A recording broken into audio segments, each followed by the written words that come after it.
After the final storm, Harrow woke to silence so deep it felt borrowed from the grave. The Morgrave house was gone, yet the earth where it once stood still breathed slow, deliberate, and waiting for someone to notice. The ridge was not much of a ridge at all, only a slow rise of ground above the river plain, where the soil was dark and waterlogged even in summer. Locals said it was the oldest land in Harrow County, older than the church, older than the road that wound past it. The Morgrave family came back to it in the spring of 1865, their wagon heavy with what little they had managed to save from the war. Nathaniel Morgrave, tall and stern, with a soldier's limp and a farmer's hands, led his wife and two remaining children through the wild tangle of reeds that had swallowed the path to their home. The house still stood, half rotten and leaning, the shutters warped by damp, but Nathaniel called it good enough. The land, he said, was family land. It would hold.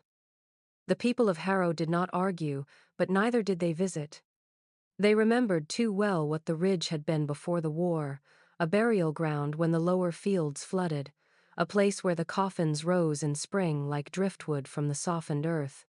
The churchyard sat just beyond the Morgrave fence, marked by a handful of stones and a single leaning oak. No one had buried their dead there in years, not since the rains of '52, when half the graves had opened themselves overnight. When the Morgraves arrived, the ridge had gone quiet again. The first nights were still, the only sound the groan of the house settling. But then came the first rain, a light, steady fall that turned the paths to streams and filled the air with the smell of turned soil. By morning, the family found the churchyard changed. The ground had sagged in long, uneven breaths. Some stones had toppled, others leaned forward as if bowing to something beneath. Nathaniel told the children to keep away. He mended the fence himself, driving the posts deep, though the earth gave way around them as if refusing to be held. At supper that night, his wife, Lydia, asked if the graves had been disturbed. He shook his head, though he had seen more than he told. The soil had been dark, slick as clay, and in one place the impression of a box-shaped hollow had filled with water that did not drain. The surface trembled when he stood near it, the way pond water ripples at the drop of a pebble, though no rain had fallen since morning. That week, the church bell was heard once, though no one had gone to ring it. The sound carried low and distant, muffled as if underwater. Nathaniel said nothing of it, but Lydia began to keep a lamp burning at night, and the children whispered of voices that came with the wind. When the second rain came harder this time, hammering against the windows, Nathaniel stood at the door and watched the ridge. The light of the lantern caught on the glisten of the churchyard stones, each one slick and pale as bone. He thought he saw the ground move, just slightly, as though breathing again. When morning came, the fence he had built was gone, swallowed whole. Only the tops of the posts remained, jutting from the mud like teeth.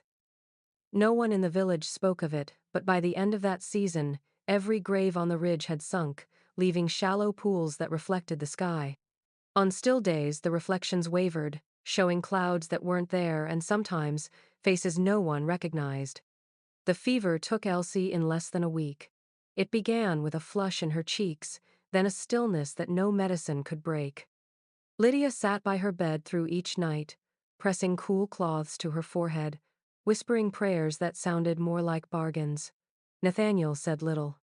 He measured the days by the sound of her breathing, counting each pause, as though the next might be her last. When the silence finally came, it was not sharp or sudden. It was quiet, like a curtain falling in a dark room. The village preacher came at dawn, his voice shaking as he read the verses. No one else attended.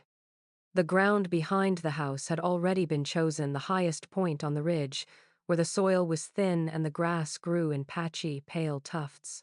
Nathaniel dug the grave himself, though the earth resisted him.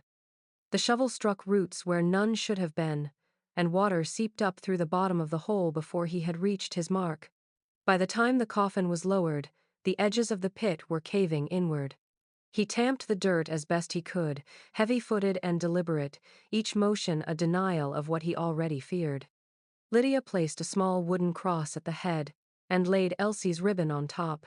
The ribbon fluttered once, though there was no wind. She said nothing of it. That night, the rain began. It was soft at first, barely more than mist, but steady, endless. The roof drummed with it, and the sound filled every silence that Elsie had left behind. Nathaniel stayed awake until the lamp burned out, staring at the door, the shovel still by his chair. When morning came, the air was gray and heavy. Lydia was the first to notice the smell: wet soil, sweet and sharp, like overturned roots. Nathaniel went out with his boots, sinking in the mud. The cross had fallen. The mound was gone, replaced by a shallow pool that mirrored the sky too perfectly. Beneath the thin layer of water, the outline of the coffin was visible, pale and shifting, as though the wood itself were breathing. He tried to push it down, wading into the pit, his hands sinking into the mud that sucked at his wrists. The water closed over the coffin for a moment, then rose again, higher this time, forcing it upward like a hand rejecting what it had been given. The sound it made was soft, a hollow knock from below, 3 times, then 2. Nathaniel froze, mud clinging to his legs. The ripples spread outward, touching the edges of the grave and circling back again. By the time he stumbled inside, Lydia was at the window, her eyes fixed on the ridge. The rain had stopped, but the pool still shimmered, untouched by wind. When night came, she swore she heard the faint sound of tapping from beneath the floorboards, the same rhythm that had echoed from the ground. Nathaniel said it was only the house settling after the storm. But in the morning, the ribbon she had laid on Elsie's grave was back on the windowsill, damp, perfectly tied, and smelling faintly of rain. Jonah Fells had been the sexton of Harrow's small chapel for more than 30 years. He had buried soldiers and children, strangers and kin, and claimed to know the temperament of the soil better than any man alive. Every patch of earth has its manners, he liked to say. Some take easy, some take hard, and some don't take at all. When Nathaniel Morgrave came to ask his help to rebury the child, Jonah only listened in silence, his hands resting on the handle of his spade. He'd already heard the talk, the grave that wouldn't stay shut, the coffin that lifted itself like a breath underwater. Nathaniel offered money, his voice steady but hollow, and still Jonah did not move. He finally said, "The ground won't have her." The words hung in the air between them, not cruel, only certain. He told Nathaniel that he had been up by the ridge the night before, after the rain. He had meant to see for himself what the fuss was about. What he found, he said, was enough. The grave had not only opened, the earth around it looked churned from beneath, like something turning in its sleep. He had crouched close, the lantern low, and heard the faintest whispering, soft, uneven, the sound of someone counting with a child's voice. Nathaniel's jaw tightened. He told Jonah that it was nonsense, that water made strange sounds in the hollowed ground, that he would pay double if the man would do his duty before the next rain. Jonah refused again, his eyes fixed on the spade. He said it was not the first time he'd heard counting from the soil. Once, years ago, when a grave collapsed during a storm, he'd heard it then 2, 3, then 2, and the next day, the coffin had risen clean to the surface, the body untouched. He'd buried no one on that ridge since. By dusk, Jonah packed what little he owned and left his post. The church bell was still damp from the morning storm, and it gave no sound when he tried to ring it for the last time. He left the key on the altar and the spade by the chapel door. When asked later why he'd left so suddenly, he said the rain was wrong now. It didn't fall like before. It fell in patterns, in rhythms that made sense only to the dead. That night, as the wind moved through the hollow ridge, those still living near the Morgrave land claimed they heard the same whispering Jonah had spoken of.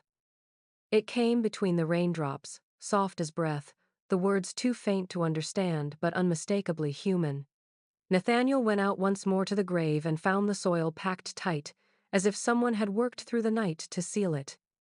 But the water pooled on top again before dawn, clear and still, and when the first light touched it, the ripples formed the same pattern, 3 circles close together, a space, then two more counting, waiting, and never stopping. By the end of summer, the weather had gone peculiar. It did not arrive in storms as it once had, roaring across the ridge and clearing itself in a rush of sound and scent. Now it came quietly, in long silences that pressed against the air. The sky would dim without clouds, the leaves would turn inward on their branches, and the light would flatten until it felt as though the world had stopped breathing. Then the rain would fall, not hard, not fast, but steady and patient, like a hand tracing the same path again and again. People in Harrow began to notice it first in small ways. Curtains swayed in closed rooms. Wash hung out to dry would twist on the line, though no wind stirred. Cattle grew uneasy hours before the first drop of rain, lifting their heads to listen to something distant, something none of the living could hear. The blacksmith's wife claimed the sound came from the Morgrave ridge. She said the air there pulsed, that it held its own rhythm. The schoolmaster laughed at that, until his windows rattled in a windless dusk and the bell at the schoolhouse door swung once, though no hand had touched it. The Morgrave property took the blame easily. It always had a look of neglect about it, the house leaning slightly as if listening. Lydia Morgrave had grown pale, her eyes ringed with sleeplessness, her movements measured and slow. Nathaniel kept to his work, refusing the whispers that drifted through town. When a neighbor stopped by to tell him the ridge was cursed ground, he only said, "It's family soil." He said it quietly, but with a weight that ended the conversation. No one visited again after that. On the night before the harvest moon, the stillness came stronger than before. The dogs in the village whined and clawed at doors. Lamps flickered though the wicks were sound. Even the insects fell silent. Nathaniel stood on the porch and felt the air gather around him, heavy and full. The trees at the edge of the ridge bent eastward, then west, their branches creaking without any wind to move them. For a moment, he thought he could see the grass on the far slope flatten in a slow wave, as though something unseen had passed beneath it. When the rain finally came, it did not fall from above. It seemed to rise from the ground itself, mist pushing upward in thin, trembling threads. By dawn, the fields were slick and shining, yet the sky remained dry and clear. In the stillness that followed, the air carried a faint hum, low, steady, and almost musical. The people of Harrow said it was the wind trying to find its way again. But those who lived nearest the ridge claimed it was the earth, remembering something it had tried to forget. The first time the well filled with silt, Nathaniel thought it was the rain washing through the loosened earth. The storms had been strange that year, steady, deliberate, falling even when the sky held no clouds. He spent half a day clearing the muck with a bucket and rope, his boots slipping on the wet stones.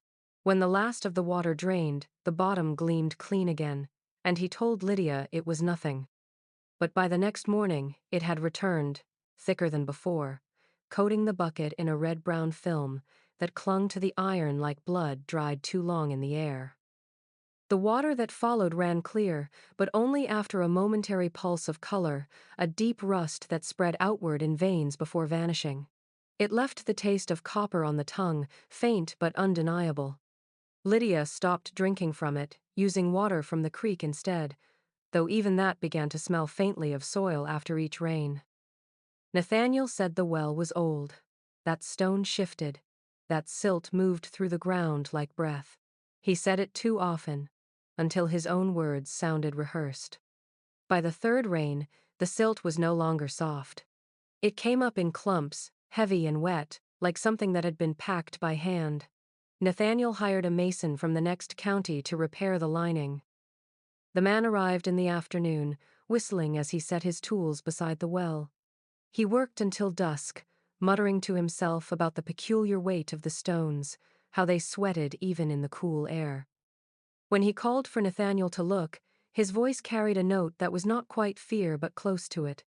Inside the rim, just above the waterline, the stone bore marks shallow grooves, uneven, curved like crescents. At first, Nathaniel thought them scratches from the mason's chisel, but the man shook his head and showed his hands, trembling slightly. The marks were human, he said. Fingernails, dragged upward through wet grit, digging into stone as if to find air. He wouldn't stay past sundown. Packed his tools before the light had gone, muttering about how the stones still felt warm to the touch. That night, the sound of dripping echoed through the house, though the rain had not returned. It came from beneath the floorboards, a slow, steady rhythm that matched the pulse of the well outside. When Nathaniel drew the bucket again near midnight, the water was clear and cold, reflecting the lantern's flame without tremor. He almost drank from it, then stopped. The reflection staring back at him seemed wrong. His own face, yes, but pale, lips parted, as if the image below was breathing separately from the man who looked down upon it. In the morning, the silt was back, thicker, clotted, and beneath the red surface lay something that shimmered faintly when the light struck it, smooth and curved, like the edge of a fingernail half buried in mud. The chapel sat on the far end of Harrow's single road, a small timber building that leaned with the slope of the ridge. It had survived the war, the storms, and the slow abandonment of its congregation, though the bell no longer rang except when the wind forced it. By autumn, the pews were damp to the touch, the hymnals warped and soft. The Reverend had grown accustomed to preaching over the sound of dripping water, which he claimed came from the roof. But one Sunday, the dripping grew louder, too steady, too close, and when the first parishioner stepped forward, her shoes filled with mud. The water was not falling from above. It was seeping up from the cracks in the floor. It began beneath the altar, spreading quietly outward. By the time the Reverend noticed, the puddles had joined into one shallow mirror that covered the boards from wall to wall. No one moved at first. The air smelled faintly of earth, sweet and rotted, and beneath that, something floral, an old perfume that had not been worn in years. A woman at the back whispered that it was the scent of the dead. Someone else said it was just the wood swelling with rain. But when the Reverend dipped his hand to test it, the water was cold enough to burn. Lydia Morgrave had come alone that morning. Nathaniel was mending the well, and she had gone seeking a prayer for quiet dreams. She sat near the middle pew, hands folded tight in her lap. When the water reached her shoes, she rose slowly, skirts clinging at the hem. The surface of the flood was so smooth it seemed solid, and when she glanced down, she saw herself reflected in it, her face pale, her mouth drawn. But the reflection was wrong. It smiled. A slow, deliberate curve of the lips that did not belong to her. Lydia gasped and stepped back, her knees striking the pew behind her. The Reverend rushed to her side, but she was already fainting, her body folding soundlessly to the floor. The congregation broke into murmurs, their voices muffled by the heavy air. No one noticed, at first, that the puddle had begun to move. It rippled outward in slow rings, each one reaching the walls and returning again, as if the floor beneath was breathing. When Lydia came to, the chapel was empty. The Reverend was gone, the door left open to the gray light outside. She rose unsteadily, her hands wet, though she did not remember touching the water. In the silence, the scent of perfume lingered, stronger now, familiar in a way she could not place. Only when she reached the door did she look back. The water was gone, but the floor remained dark, damp in the shape of her own body except for the head, where the wood was dry, and the faint outline of a smile curved across the boards. That night, the bell in the chapel tower rang once, though no wind stirred. The sound carried down the ridge and into the Morgrave house, soft and hollow, like breath trapped beneath the water. Lydia woke from her sleep and found her reflection in the window, smiling again. The second rain came without thunder or wind.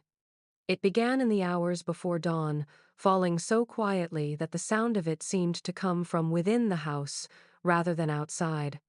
The air thickened, and every board and beam of the Morgrave home began to sweat. Lydia woke first, the sheet damp against her skin. She thought at first it was morning fog pressing against the windows, but when she looked closer, she saw the droplets forming on the inside of the glass. Each one slid downward in slow, deliberate lines, gathering at the sill before falling to the floor. Nathaniel rose beside her, listening. There was no wind, no rustle of trees, only the soft, steady patter that had no beginning and no end. By daylight, the rain had stopped, leaving the ridge cloaked in a faint haze. The ground shone with a dull sheen, as though varnished. Nathaniel took the shovel from the porch and made his way toward the churchyard. Lydia followed without speaking. The grass along the path clung to their boots, heavy with dew that didn't come from the sky. When they reached the fence, Nathaniel stopped. The graves were no longer mounded. The entire ridge had slumped inward, the stones leaning toward one another in uneasy angles. At first it looked as though the soil had merely given way, but when he stepped closer, the truth settled in like a weight. The Morgrave graves, 5 in all, were hollow. The earth had not caved or washed out. It had been lifted, scooped clean, as if something had drawn the contents upward and away. The wood of the coffins was gone. The earth inside each pit was tamped smooth, flat, damp to the touch, and faintly warm. Nathaniel knelt beside Elsie's plot and laid a hand against the soil. Beneath his palm, the ground shifted. Not like water, not like movement. It pulsed, faintly, like air caught beneath glass, expanding and contracting with a rhythm too slow to belong to breath. Lydia whispered his name, her voice trembling. She pointed to the farthest grave, where a small bubble of water rose through the soil, popped, and vanished. Another followed, then another, until the air around them was thick with the sound of faint, wet sighs. Nathaniel stood quickly, his boots sinking an inch into the softened earth. There were no prints, no sign of digging, no disturbance but the ones their own feet made. By noon, the haze had lifted, but the graves did not change. The water within them gleamed faintly under the sun, untouched by insects or wind. That evening, when Nathaniel shuttered the house, he thought he heard the ground exhale a long, low sound, like breath escaping from something vast and hollow. Lydia barred the door and lit every lamp, but even with the light, the air inside felt close, as though the ridge itself had drawn nearer. Somewhere beneath the floorboards, the sound returned again. 3 soft knocks, a pause, then 2 more. The Reverend Calloway found the ledger while searching for spare candles in the chapel's vestry. It was bound in cracked leather, the pages swollen with age and damp, the ink faded to the brown of dried blood. The handwriting belonged to a former keeper, a man named Absalom Finch, who had tended the churchyard nearly 80 years before. Most of the entries were the ordinary sort: burials, births, baptisms, but near the middle of the book, the script grew cramped and hurried. The heading read simply, asterisk, the second consecration of the Morgrave plot, asterisk. Calloway carried the ledger to the pulpit and read by lantern light. The first consecration was dated 1790, the same year the Morgrave estate had been founded. There was nothing unusual in that, but beneath it, Finch's tone changed. His words began to wander between fact and warning. He wrote of a disturbance that followed the first winter on the ridge, when graves began to sink and water welled through the cracks in the stone wall that bordered the family plot. The ground had gone soft and refused to harden again. The bodies of the newly buried were found unturned in their boxes, faces pale and lips parted, as if something beneath them had shifted and pressed upward. The church had ordered the plot to be reconsecrated in 1803. Finch recorded that the priest sent from Lexington, a man named Father Elam Dyer, arrived with 3 acolytes and a new brass cross. The blessing began at dusk. He wrote that the air was heavy, the candles refusing to burn straight.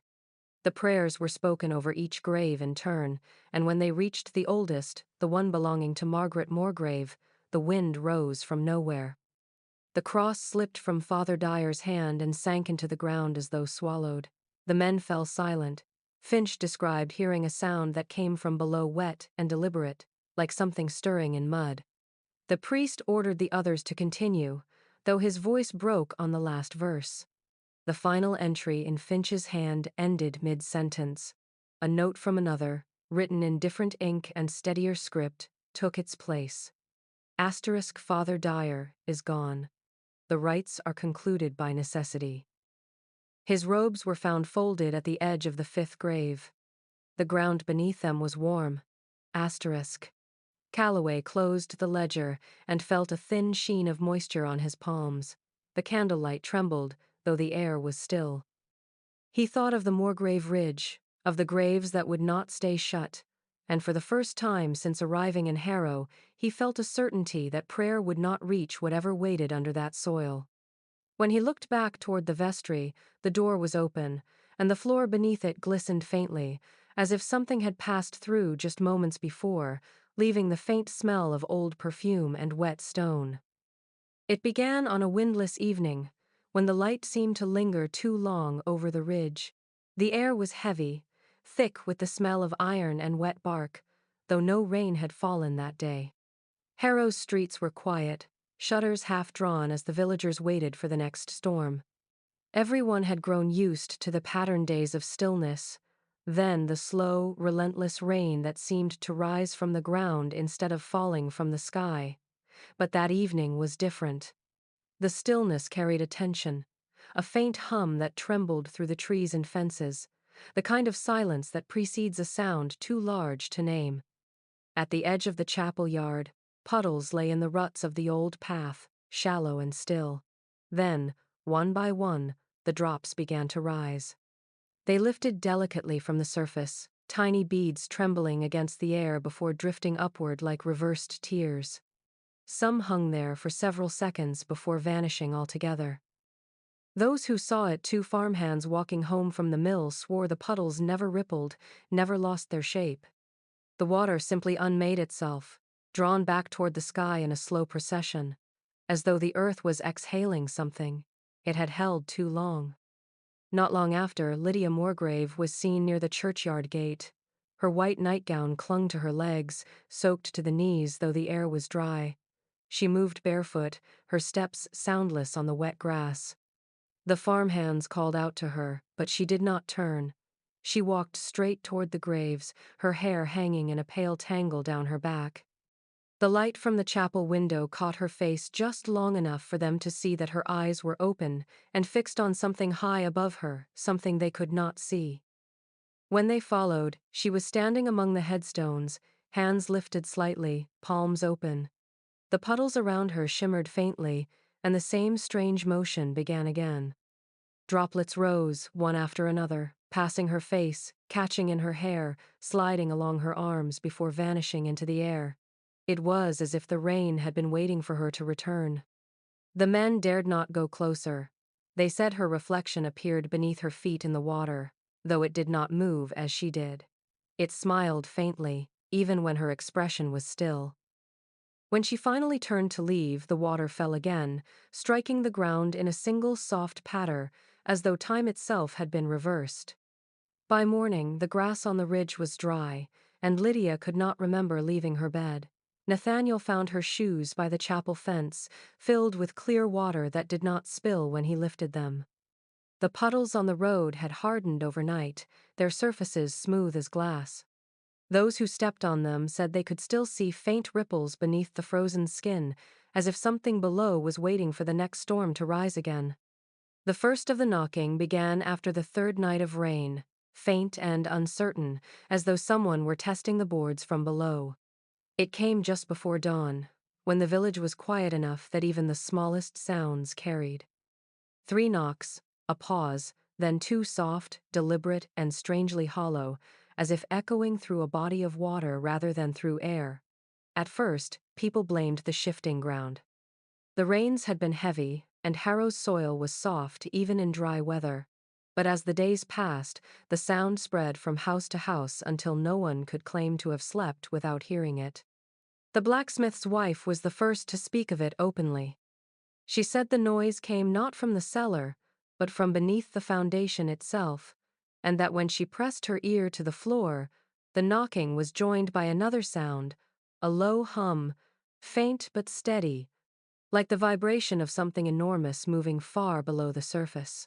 Her husband laughed until the morning their kitchen table shifted an inch across the floor without being touched. After that, he stopped speaking of it.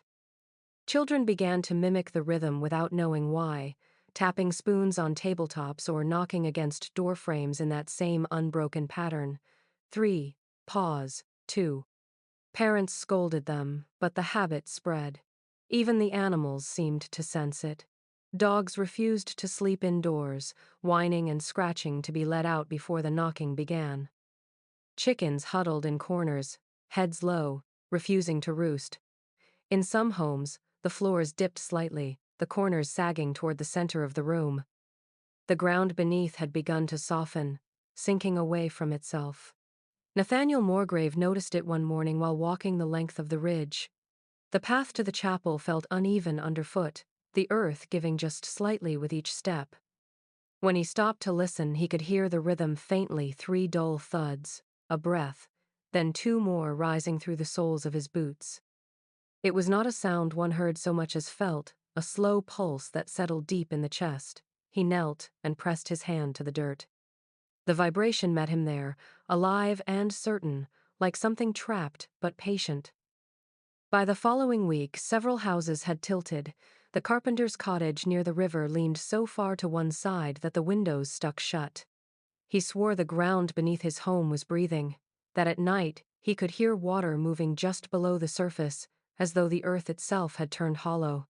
When the rains came again, the knocking grew louder, echoing through the walls with a clarity that left no doubt. It was not the wind. It was not the house. It was something answering, again and again, from the ground that would not stay still. The first to see her was the Cooper boy, a quiet child who walked the long way home to avoid the Morgrave Ridge. That afternoon, the sky was a pale, heavy gray, and the smell of rain clung to the air like iron. He swore he hadn't meant to look at the house, but something about it drew his eyes upward. The window on the second floor was open just enough for the curtain to breathe in and out, and behind it stood a girl. Her skin was so white it seemed almost lit from within, her hair pale as corn silk and loose over her shoulders. She didn't move, didn't blink, just watched him until he looked away. When he finally reached home, his shoes left small wet prints on the floor, though he hadn't stepped in a drop of rain. Within the hour, the first drops began to fall.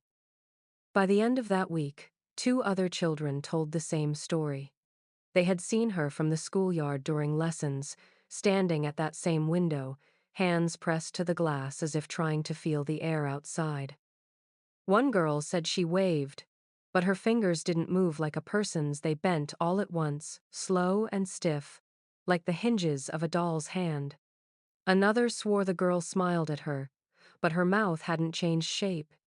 It was only the eyes, she said, that smiled wide and knowing, as though the girl had recognized something no one else could see. The adults dismissed it at first. Children told stories, and the Morgrave house had been the heart of too many already. But each time the pale girl was seen, the weather followed. A thin drizzle that turned to steady rain within the hour, soaking the fields and washing the graves clean of their outlines. Even those who didn't believe began to close their shutters when the stories spread, muttering that some faces belonged to the sky more than to the earth. Lydia refused to speak of it, though her eyes grew dark with sleeplessness. Nathaniel found her one morning standing at that same window, her reflection pale in the glass. She turned when he entered, startled, as if she hadn't known he was there. Her gown was damp at the hem, and a thin line of moisture trailed from the sill down the wall. When he asked if she'd opened the window, she shook her head. The next day, the Cooper boy came again, drawn by something he couldn't name. The window was empty at first, but as he watched, the curtain lifted, and there she was, the same pale girl, the same stillness. She raised one hand and pressed her palm to the glass.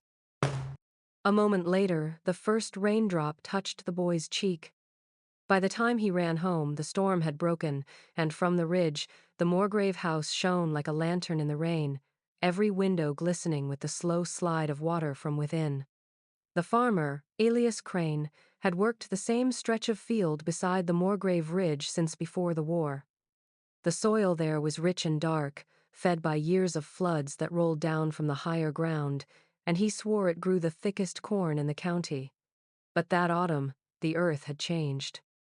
It turned slick beneath his boots even on dry days, and when the wind blew, it carried with it the faint scent of rot, like something long buried being stirred.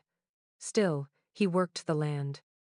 He had a family to feed, and fields that had to be plowed before the first frost. One morning, as the mist lifted off the ridge, Elias led his oxen to the southern edge of his property. The animals balked before the plow could bite the soil. They snorted and stamped, the whites of their eyes showing, their breath fogging the air though the morning was warm. He struck the yoke lightly, urging them forward, but they only groaned and tried to turn back. Thinking it was a snake or a sinkhole, he stepped ahead to look. The ground just beyond the plow line was moving. Not fast, not violently, just rising and falling in shallow breaths, the way a sleeping creature shifts beneath its blanket. Elias stood frozen, listening. The air was completely still, yet the earth kept moving, expanding in slow waves that spread out in all directions. He knelt and pressed his palm to the soil. It was warm. Warmer than any ground should be after a cool night. He felt a faint tremor beneath it, rhythmic and alive. The oxen began to low softly, backing away until the harness snapped. The farmer drew his spade and began to dig, more out of fear than curiosity. The dirt came up easily at first, too easily, as if the ground had been hollowed out from below. After only a few feet, the spade struck nothing. The hole opened wider on its own, soil sliding away like sand. A draft of air rose from the darkness, damp and smelling faintly of water and decay. Elias leaned closer, and the breath seemed to quicken, matching his own. Then the earth gave a long, slow sigh, and the hole collapsed inward, swallowing everything: the spade, the furrow, even the edge of his boot print. When the dust settled, the ground was smooth again, untouched, as if nothing had ever disturbed it. By the time he reached the village, his hands were trembling too badly to hold a cup. He told anyone who would listen that the ground was alive, that it moved like lungs beneath the field. Most laughed, but when they returned with him the next morning, they found no sign of plowing, no tracks from oxen, not even a footprint. The field was perfect, smooth, and level, except for one detail. At its center, the soil pulsed faintly, rising and falling in the rhythm of something that remembered how to breathe. The Reverend Collar had always spoken with a calm voice, one that carried easily through the small chapel, even when the wind outside howled across the ridge. But on that Sunday, his words came strained, as if pushed through a throat gone dry. The congregation was smaller than ever. A few farmers, their wives, and a handful of children sat scattered in the pews, leaving the center rows empty. No one looked at the Morgrave family's seats near the front. They had remained untouched for weeks. Dust had begun to gather there, a fine gray veil on the wood, though no one dared to wipe it away. The Reverend began with scripture, but his voice faltered midway through the reading. He closed the Bible slowly and looked out across the room. His eyes seemed unfocused, his face pale under the lantern light. "We must let them rest," he said quietly. "All of them. The living, the lost, the ones still walking between." The congregation shifted uneasily, glancing toward one another. The Reverend's tone was different, less a sermon than a plea. He spoke of the ridge, of the graves that would not stay shut, of the whispers that came with the rain. He told them that remembering was a kind of invitation, that some memories could pull their owners down into the very soil that held them. "Forget," he urged, his voice rising. "Forget their faces, their names, their songs. Let the earth have them back." As he spoke, the air in the chapel thickened. The candles dimmed, their flames bowing as if under invisible hands. A faint dripping sound began somewhere near the rear wall. At first, the people thought it was the roof leaking, though the day outside had been clear. Then another drop fell, and another, until the sound grew steady, a soft, rhythmic patter that spread through the room. The parishioners turned upward, but the ceiling was dry. The rain was falling from nowhere, gathering on the Bibles left open in the pews, splashing against folded hands. The drops were cold and smelled faintly of earth, tinged with something sweet and rotten. The Reverend kept speaking, though his voice trembled. "Do not name them," he said. "Do not look for them." His hair clung dark to his forehead, his collar soaked through. The children began to cry softly. Then the sound changed. The rain no longer fell straight down. It struck the wood in patterns, 3 beats, then 2, echoing through the pews like a pulse. The Reverend's gaze shifted toward the door at the back of the chapel, and for a moment, everyone swore they heard footsteps in the puddles that had formed on the floor. When night fell, the church stood empty. The candles had burned to stubs, their flames extinguished by moisture. Those who came searching found the Reverend's hat still on the pulpit, drenched and heavy, water dripping from its brim. His Bible was open beside it. The ink of the final verse bled across the page, the words unreadable, as though the rain had tried to wash them away. The traveler's name was Thomas Gray, a tradesman passing through Harrow on his way to Lexington. He was a practical man, the sort who kept his eyes on the road and his thoughts to himself. When he stopped at the inn that evening, the townsfolk warned him to avoid the ridge. "Bad ground up there," the innkeeper said. "Don't look too long at the Morgrave house neither, it looks back." Gray had laughed politely and promised he'd be gone by dawn, but curiosity is a hard thing to bury. The next morning, the air was still and gray, the light flat as pewter. The road wound past the edge of the Morgrave property, and the house stood there in the distance, half swallowed by mist. Its windows caught what little light there was, pale and sharp as eyes in the fog. Gray slowed his horse, meaning only to take a glance, but something in the symmetry of those windows held him. They looked empty at first, then not empty at all. He thought he saw a figure inside, tall, unmoving, standing just beyond the glass. When he blinked, it was gone, and only his own reflection stared back. He tipped his hat toward it, half in jest, but the reflection did not return the gesture. It stood still, watching. Gray frowned and leaned closer, the leather of his gloves creaking in the quiet. The image in the glass was his, yet not entirely. The eyes were too dark, the mouth slightly open, the angle of the head wrong. He lifted his hand again, slower this time. The reflection did not follow. It smiled. Only a little, but enough to turn Gray's stomach cold. He jerked the reins, spurring the horse forward. The window flashed past him, and for a moment he could have sworn he heard the faint sound of tapping 3 knocks, then 2 rising from the ground beneath the hooves. By the time he reached the next mile marker, sweat had soaked through his collar despite the chill. He did not look back. That night, in the next town over, Gray dreamed of lying in the earth. Not buried deep, just beneath the surface, the soil pressing softly against his face, the smell of rain heavy above him. He could hear it falling, muffled and distant, each drop finding him in the dark. When he tried to move, his arms would not lift. His body was still, but his eyes were open, staring upward through the thin crust of dirt toward a faint shape above him, his own reflection, watching from the Morgrave window. He woke gasping, the sheets damp, and his fingernails filled with grit.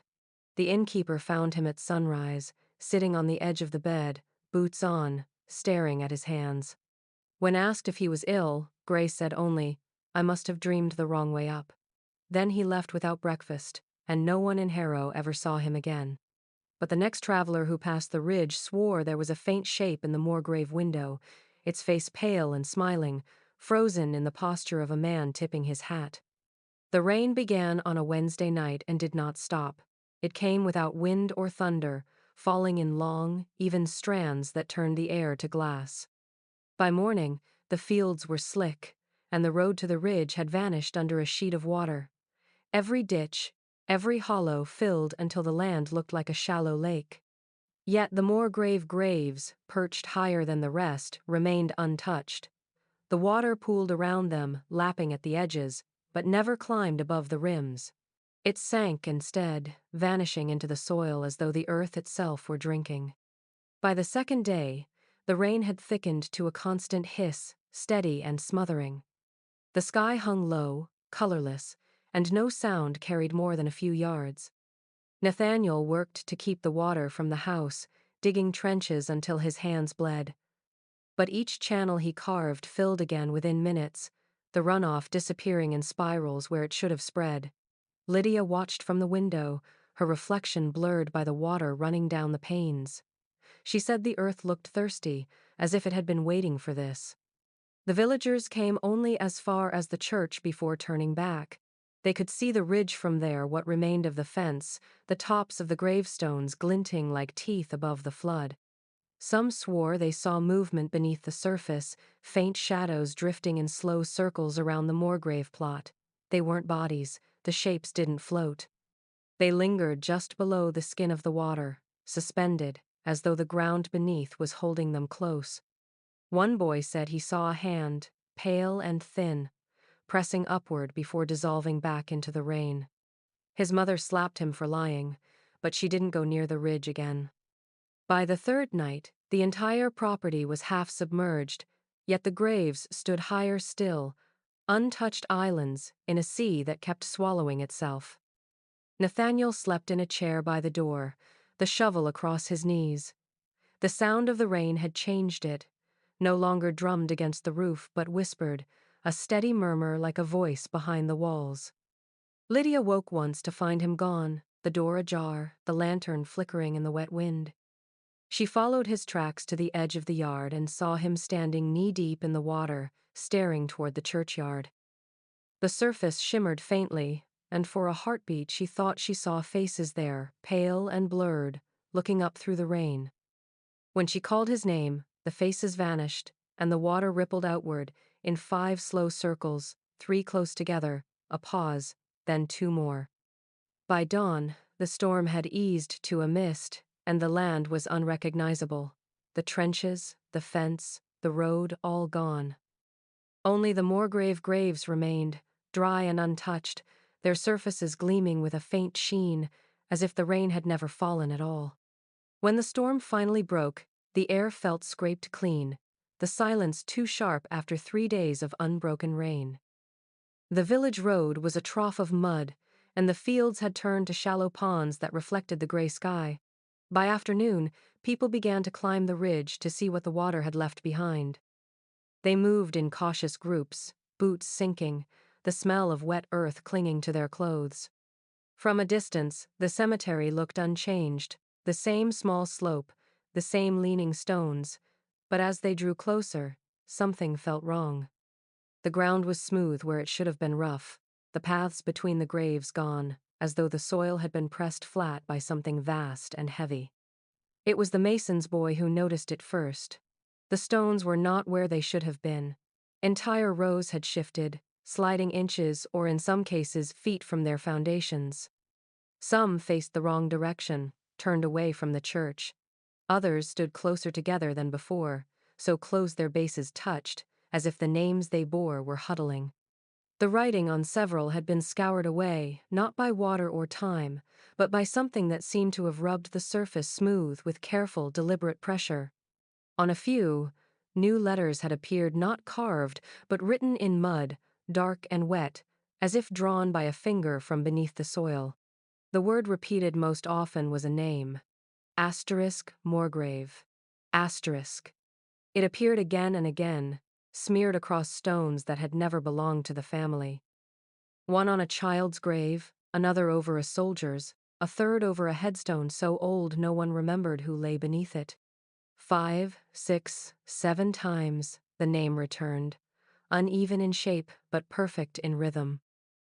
Each mark had the same spacing between letters, the same pause, the same final flourish of the E curling downward like a root. By evening, the villagers had stopped counting. They whispered among themselves, glancing toward the Morgrave house, which stood dark against the pale horizon. Nathaniel said nothing when they brought word to him. He only stared past them, his face gray, his hands raw from digging. Lydia sat near the hearth, her eyes fixed on the window where the reflection of the ridge glimmered faintly in the dusk. That night, the rain returned not a storm, only a fine mist that clung to the grass and stones. When morning came, every headstone bore the same sheen, damp and glistening, and the name times Morgrave times had spread again, faint but legible, written in thin streaks of red-brown earth. Beneath one stone, the ground bulged upward, a slow breath rising from below, and for the first time, the villagers understood that the storm had not unearthed the names at all, it had reminded the ground of what it already knew. The rain had driven most of the village indoors, and by the time the ridge began to flood, the Morgrave house stood half submerged in gray water that lapped at the porch rails. The nearest neighbor, a widow named Alma Hensley, saw the lamplight in their window flickering like a drowning star. Out of pity or fear of what would happen if she didn't, she sent her eldest boy to fetch them. By dusk, Nathaniel and Lydia stood in her doorway, soaked through, carrying nothing but a bundle of blankets and a Bible swollen with damp. The house smelled of river mud and smoke, but Alma cleared a space near the hearth and laid fresh logs on the fire. They spoke little. Nathaniel thanked her with a nod, his eyes fixed on the rain sliding down the window panes. Lydia sat by the fire, hands folded, her clothes steaming as they dried. When Alma offered food, Lydia declined. "The house doesn't like too much noise after dark," she murmured, and Alma pretended not to understand. Outside, the water crept higher, curling along the porch steps like a living thing. The windows trembled as if from a distant wind, though the air beyond was still. Sometime after midnight, the rain slowed, and the house grew quiet except for the faint sound of dripping from the rafters. Alma, half asleep in her chair, stirred when she heard footsteps, the slow, deliberate tread of bare feet across the kitchen floor. At first, she thought it was Nathaniel checking the windows, but the sound was wrong, too light, too many steps. They circled the room once, pausing near the table, then again, slower this time. Alma rose with a start. The fire had burned low, and the light flickered across the wet floorboards. There, clear as day, were footprints small, narrow, perfectly shaped, each one leaving behind a glistening outline of water that did not soak into the wood. They formed a ring around the table, stopping where she stood. She called for Nathaniel. He came at once, his face pale and unreadable. Lydia remained seated by the fire, her eyes open, fixed on something beyond the room. Alma pointed to the prints, her voice shaking. Nathaniel followed them with his gaze, then said quietly, "No one came in from outside." The words hung in the air, cold and heavy. Alma wanted to ask how he could be sure, but before she spoke, one of the footprints darkened, filling slowly with water that shimmered in the firelight. The rest followed, one by one, until the ring was complete again. Then, as suddenly as they had appeared, the prints vanished, drawn back into the wood, as if the house had breathed them in. When morning came, the storm had moved east, and the air was bright and brittle. The Morgraves were gone, their blankets folded neatly beside the hearth. Only Alma remained, staring at the floor where faint damp outlines lingered, 5 of them spaced unevenly apart, 3 close together, a gap, and 2 more. The next storm came without warning, carried on no cloud, heralded by no change in the sky. The air simply thickened, and then the sound began, a steady drumming that filled the distance between heartbeats. It was not rain at first, only the echo of it, like a memory returning to a place that had not yet noticed its absence. Then the water fell, slow and even, a curtain of noise that swallowed the village whole. No wind stirred, no trees bent. The rain descended as if poured by an unseen hand, its rhythm too precise to be natural. By nightfall, it became clear that this was no ordinary storm. The sound deepened, hollow and resonant, carrying a tone that seemed to come from below the ground rather than above it. Those who lived closest to the ridge said it was almost musical, a low humming threaded through the rain, weaving words that almost took shape. In the Morgrave house, the air quivered with it. Nathaniel sat by the window, staring into the dark yard where the grass rippled though no breeze moved. Lydia knelt at the hearth, her hands clasped tight, whispering something under her breath. Neither spoke to the other, but both felt the same pressure in their chests, the sense of being called by name from a great distance. By midnight, others had heard it too. The miller's wife swore she could make out voices beneath the rainfall, soft, patient, each one speaking a name before the next began. Some were familiar. Others belonged to no one living. The pattern never faltered, a slow procession of syllables rising through the sound like bubbles in deep water. Children woke crying, insisting someone outside their windows was whispering for them to come and see. When parents opened the shutters, they found nothing but the endless curtain of rain, smooth and shining, reflecting no light at all. Up on the ridge, the Morgrave graves began to glow. It was faint, at first, a shimmer beneath the surface of the soaked earth, as though lightning were buried deep below and struggling to find its way out. The light pulsed in time with the rain's rhythm, each flash dim and distant, illuminating the outlines of the stones from underneath. Those who dared to look swore the ground seemed transparent for an instant, revealing shapes beneath. Long, still forms lying close together, faces turned upward toward the surface. The voices grew clearer as the night wore on. Some swore they heard their own names spoken, others the names of the dead. A farmer living half a mile away said he could feel the sound in his bones, a soft vibration that made his teeth ache. When the rain finally began to thin near dawn, the light beneath the graves faded one pulse at a time until only darkness remained. The air afterward smelled of metal and wet ash, and the ground, though dry to the touch, hummed faintly when stepped upon as if something beneath it had learned to breathe to the rhythm of rain.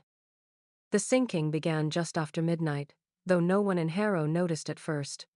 The rain had ceased hours earlier, leaving the air still and swollen with damp. The chapel bell rang once, a hollow, uncertain sound that carried over the ridge, startling those who heard it. Then it rang again, and again slow, even tolls with no hand to pull the rope. The sound came muffled, as though echoing from beneath the ground. By the time anyone reached the church, the earth around it had begun to give way. The foundation was sinking, the soil folding inward like soft dough under a weight too heavy to bear. The building tilted slightly toward the Morgrave ridge, its steeple leaning as if bowing to the graves. The doors were still closed, the windows dark, but the bell continued to toll with a patience that unnerved even the bravest of those who stood to watch. Some claimed they saw the air shimmer above the roof, the way heat ripples over stone. Others said they could hear faint voices beneath the sound of the bell, a low murmur that rose and fell with the rhythm of the ground's slow collapse. By dawn, the chapel stood half buried. The steps leading to the entrance had vanished, swallowed by the mud. Those who dared approach found the walls slick and warm to the touch, the wood breathing faintly, as if air moved inside it. When the door finally gave way, a rush of damp wind spilled out sweet and thick, carrying the scent of lilies and something beneath it, something spoiled. The first few who entered stopped just past the threshold and fell silent. The pews were all filled, row after row, the sight so ordinary at first that it took a moment to see what was wrong. No faces, no bodies, only clothing, dresses, coats, boots neatly paired.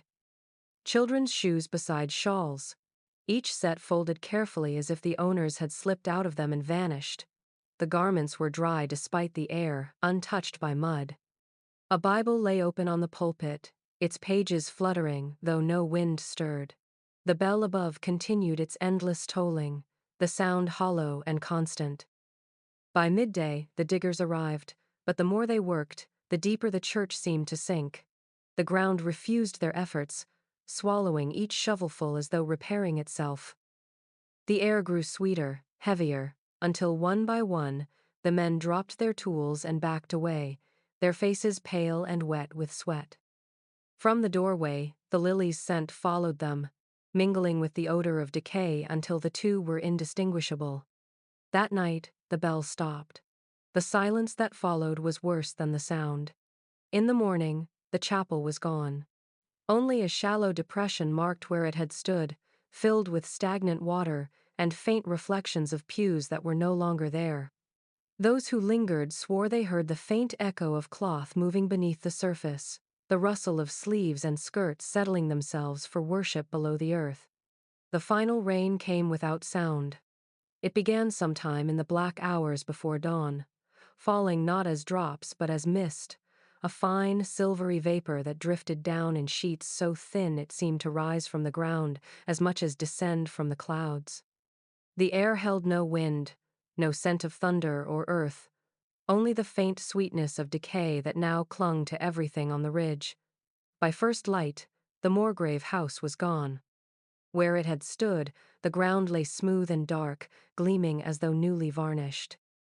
The fences, the porch, even the stones that lined the path had vanished, leaving only a wide stretch of wet grass pressed down in long, narrow shapes. From above, they might have been mistaken for the shadows of coffins, except that they curved slightly inward, as if molded by something that had once breathed. The villagers came slowly, drawn by the silence that followed the rain. There was no smoke from chimneys, no bird call, not even the familiar sigh of the marsh wind. The world seemed paused, suspended in the moment after a great exhalation. They stood at the edge of the ridge and stared. The field shimmered faintly, reflecting the gray sky, and when the light shifted, it looked almost like water still, perfect, and faintly rippling beneath the surface. The Morgraves were nowhere to be found. Their tools remained where they had last been used, a shovel half buried near the fence line, a pair of boots resting by the old well, their leather soaked and gleaming. No footprints marked the mud around them. By midday, the mist had lifted, and the land dried too quickly for comfort. The soil hardened at the touch, yet when a man tried to walk across it, he swore he felt the ground give slightly beneath his weight, as if a layer of skin had formed over something still soft and shifting. At sunset, the light turned the field the color of rusted metal. That night, no rain fell, but the air pulsed faintly, as though the earth were listening.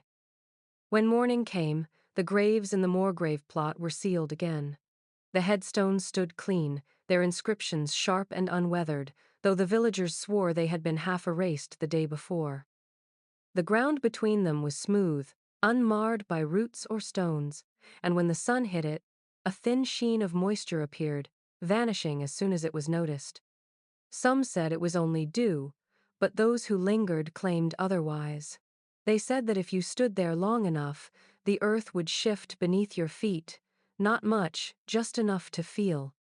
A slow, patient motion, like something turning over in its sleep, dreaming of rain.